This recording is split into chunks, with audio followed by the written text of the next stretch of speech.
two beers have got exactly the same IBUs, does it really matter when we add the hops during the boil? In this video, we're putting that to the test and doing another experiment to answer the question, are we wasting hops by layering them through the boil?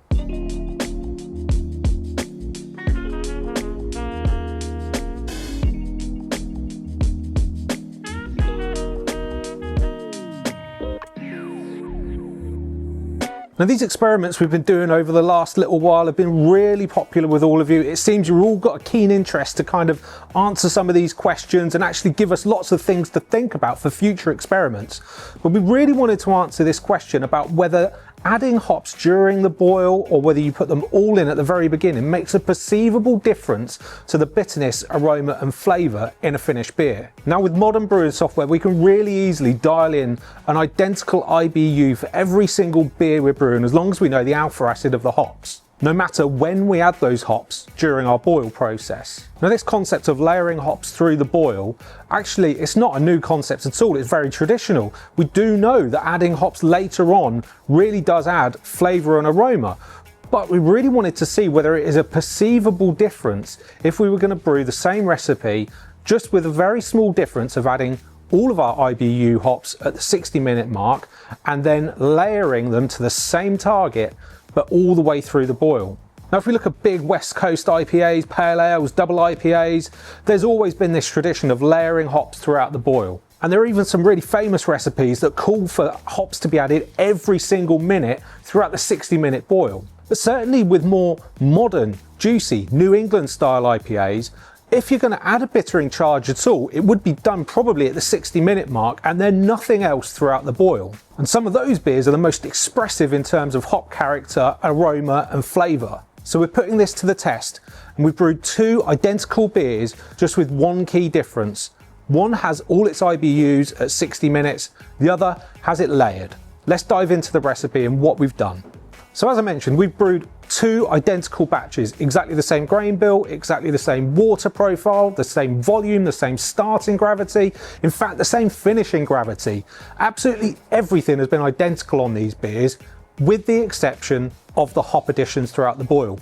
We've added no dry hop on this at all, so we can really look at that specific area we're trying to dial into. And importantly, we've targeted the same IBU level for both beers. So the beer style that I chose to brew was inspired by a classic West Coast pale ale, just with no dry hop addition. The grain bill is something that I've been playing around with, that I'm quite happy with for that beer style, which is 75% low colour Marisotta, 10% Vienna, 10% Munich, and then the rest just extra malt for that wonderful head retention that it brings. Now, the hop choice, I went really classic on this with Chinook. Now, Chinook is dank, resinous, really piney, brings that classic West Coast vibes. So if the theory works of adding the hops throughout the boil really does make a difference to the aroma and flavour, it should show up quite clearly using Chinook as our addition. Then we fermented with WHC LAX, classic, Chico style, really clean, reliable, used it loads of times.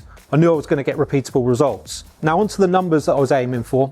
IBUs, we were aiming for 38, which is reasonably high, but also should help us kind of distinguish some of the differences here, hopefully. The OG for the beer was 1046, the FG was 1011, and as I said, both beers started at that and finished at that. I was really proud that I managed to nail two independent batches brewed on two different grain fathers. I was doing it at the same time, so I was able to make sure that all my volumes and everything worked. Both beers have had the same amount of conditioning time, been carbonated to the same levels, both received the same amount of browsol in the fermenter before being transferred into keg, so they should both be identical in terms of appearance. Now, the core variable here, which is our bittering additions, as I said, we used Chinook. Now, in the first beer where we didn't layer the hops, we added all of them right at the beginning of the boil, 60 minutes, we used 30 grams. That gave us the overall IBUs for the beer of 38. Now, in the second beer, we layered the hops throughout the boil. We had 11 grams at 60 minutes, 10 grams at 30 minutes, another 10 grams at 15 minutes, and then a final 10 grams at 5 minutes. Now, that gave us the same 38 IBUs, but we used 41 grams of hops. So actually around about 26% more hops used throughout that boil process than if we just added them all at the very beginning of the boil. Now, there was no whirlpool addition on either beer, no dry hop. We chilled them both directly into the fermenters from the G30s using the counterflow chiller, so they were both chilled down really quickly and then just left to ferment, package, carbonate and get ready to try. So let's dive into it and see what some of our tasters here at the Malt Miller think of this beer and whether they can perceive some of the differences. But before we get to see our team's reactions, just a quick overview of the questions we're asking them and how we want them to kind of decide their preferences on this beer. Now, the first thing we're going to do is give them 2 samples, one of each beer, completely blind. They won't know which one's which. Obviously I will, you will as well. And we're going to ask them to describe the bitterness of each beer, because there could be some slight variances in actually how that bitterness shows up. You might think that the layered one appears a little bit rounder and a bit softer and maybe less aggressive, with the 60-minute version being quite intense, but it'll be interesting to see what the team pick up. Then we're obviously going to ask the team which, in their opinion, of the beers presents more in the way of hop characteristics, both in terms of flavour and aroma. Then we're going to ask them to rate both beers in terms of their drinkability, which one they feel actually is kind of just that little bit more enjoyable. And then lastly, we're going to ask them which is their favourite.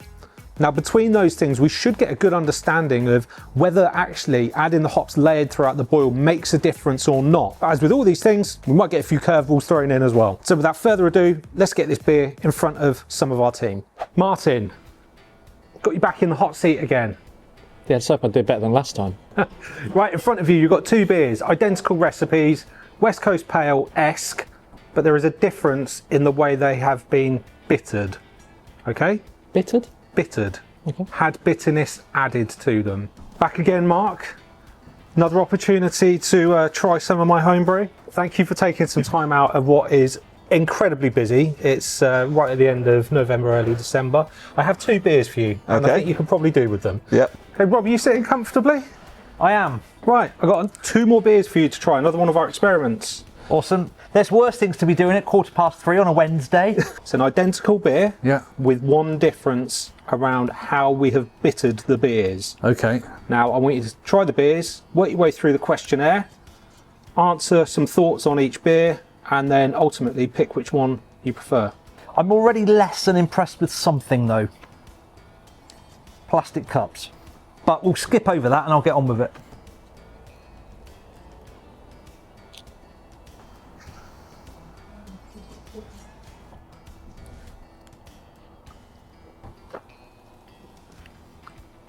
Palatable?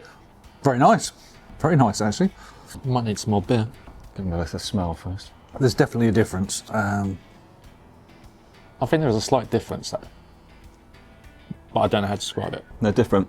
The hop bitterness on number 1 is pretty smooth. I think the contrast is quite stark, actually. I think 1's got more aroma. Have you filled out your questions? No, this is really tough. This is harder than the last one. They're just both really drinkable, but there is something slightly different, but I don't know how to describe it. I don't know what the difference is, but there is one that stands out as being a much more rounded beer than the other in terms of bitterness. First impressions? I prefer number 1. Seems to have more body to it, number 1. That's it, I think I'm done. Well, I'm out of beer anyway. How you getting on? Have you filled out your survey? Done it. Mark, how'd you get on? Yeah, good. Good. Really nice beer. You have one that you prefer? Very much so, yes. Yes, of the 2, do you want me to tell you? Yeah. 1 or 2? It's really hard. They're both, really drinkable beers. Number 1, all day long. Number 2 by quite a long margin. Number 1. I think probably 1, there's less in the glass. It had slightly more hop aroma about it on the nose, but it's more in the drinking. It's much more rounded, smooth. It's just a lot more drinkable than number 2, which I wouldn't say it's harsh, the bitterness, but it's got a different character to number 1. 1 is smooth and nice, and drink that all day long. Slightly smoother bitterness. That's just my kind of taste palette. The bitterness is much more rounded. It's fuller bodied beer, or it tastes a fuller bodied beer. I think the hop aroma is much more pronounced. Definitely feels like number 1's got a sort of sharper bitterness to it, and number 2 is much more rounded. Seems slightly more balanced, slightly more rounded, but it is marginal. There's nothing really to differ on aroma in terms of hop presence. It had a slight spritziness to it, not as much depth. This just felt more like what I'm used to drinking. I'm pleased to say I got it the right way round, if that was the plan. Number 1 is definitely, as I say, you could drink that all day long. I think there's quite a big difference in these. There's quite a big difference in both the aroma, the body. It is interesting that for you, you're picking up much more in the way of hop presence from the beer that had all of its hops put in at 60 minutes. Yeah, that would be contrary to what I would have thought would have been the case. Another successful experiment done. I've got myself a little cheeky glass of both the beer samples here.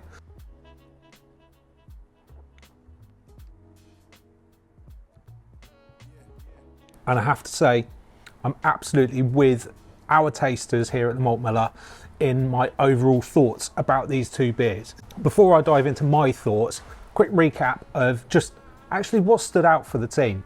Now, if we think anecdotally about some of the sentiment that the team brought up during their tastings, it was clear that beer number one, which was the beer that had the hops layered throughout the boil, stood out. It isn't a massive surprise, but it does validate that key question that we asked at the beginning of the video of whether we are actually wasting some of our hops by adding them throughout the boil rather than just adding them at the very beginning. The sample with the hops layered definitely stood out for being smoother, rounder and more balanced when we asked the team to pick out key indicators that stood out for them in terms of the bitterness. With the beer that had the hops added all at 60 minutes having a more intense bitterness, a more sharp, spiky kind of bitterness. And that's exactly what I pick up when I'm trying the beer as well.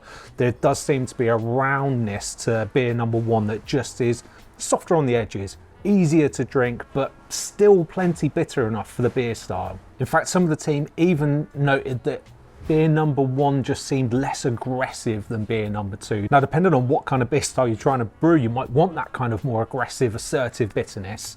But it's just really interesting to see how that's shown up. Now, when it comes to aroma, the team called out beer number one as having more hop aroma. And again, I can kind of pick that up, but for me, I think it's less about aroma and more about how the bitterness is rounded and less spiky.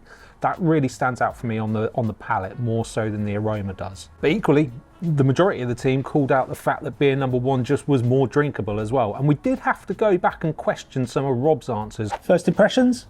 I prefer number one. Number two by quite a long margin. This is much more rounded. It's fuller bodied beer, or it tastes a fuller bodied beer. Seems to have more body to it, number one. Actually, Rob was an outlier and was the only person that seemed to prefer number two, and actually called out the characteristics that people within number one were calling out, but within number two. So I did have to go back, review the footage, make sure that I'd not poured him the wrong sample, make sure he'd not got his samples mixed up, and he hadn't. It's just his palate was very different to everybody else's, which just goes to show how subjective this is, even if you're trying to be a little bit analytical with it. For me as well, actually number one is the beer that I'd want to go back to and drink a couple of pints of more readily than number two. I drink both of them, but there's just something about that, especially with no additional hop layering on top in terms of Whirlpool or dry hop.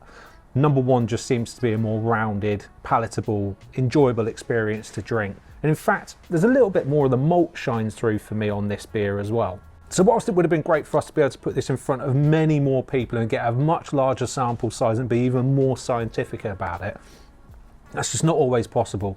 What we wanted to do was just actually test this theory of whether we're wasting hops by layering throughout the boil. And I think we've answered that, which is no, we're not.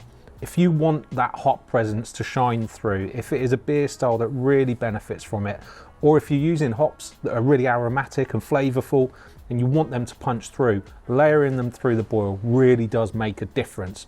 And I think, we probably would have all known that, but it's just an interesting one to actually stand side by side, do a blind tasting and see whether it is a perceivable thing, which other than Rob, in this case, it definitely was. Now, we do have more of these experiments planned, but if there are things you want to see us put to the test in the next few months, drop it down in the comments section below. I'd love to hear from you and consider whether we can do those experiments so you don't need to. Also, if you've got questions or thoughts about this video, drop them down in the comments section as well. I'd love to see them. Think about what we can do differently, how we can improve these, or just what you like about them. Now, if you've made it to the end of the video, please, if you're not already, do subscribe to the channel, hit the bell for notifications, and give this video a thumbs up. All those things really help us out. Now, if you want to stay up to date with us even further, then make sure that you hit the link down in the description below to sign up to our newsletter. You can also follow us on all the social platforms, Facebook, Instagram, X, TikTok, and of course, we will see you same time, same place next week. Have a great brew. Cheers. Right, now, need to go and find some spectrum to put into this.